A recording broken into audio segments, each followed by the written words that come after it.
అన్న దయచేసి ఈ వీడియో అందరు చూడండి అన్న.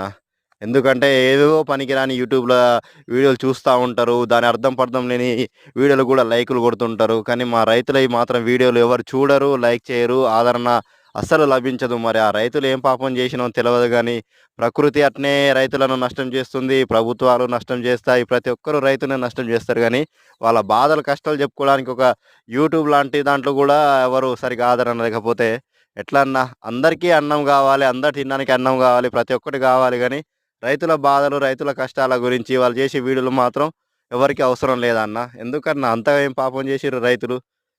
మనకు ఫాస్ట్ ఫుడ్ సెంటర్‌లున్నాయి గదా! బేకరీలున్నాయి. ప్రతి ఒక్కటి అనుకుంటారుగా అన్న. ప్రతి ఒక్క ముడి పదార్థం అన్నీ మన రైతులు పండించిన పంట ద్వారానేగా అన్న వచ్చేటియి. అక్కడ ఏమన్నా మిషన్‌లో, కంప్యూటర్‌లో డౌన్‌లోడ్ చేసేది కాదు గదా! దయచేసి రైతులకు గూడా, రైతుల వీడియోలకు గూడా రైతులను గూడా కొంచెం ఆదరించండన్న. ఈ వీడియో అందరికి షేర్ చేసి కొంచెం మా బాధలు గూడా చూపెట్టండన్న. ఇవన్న రైతన్న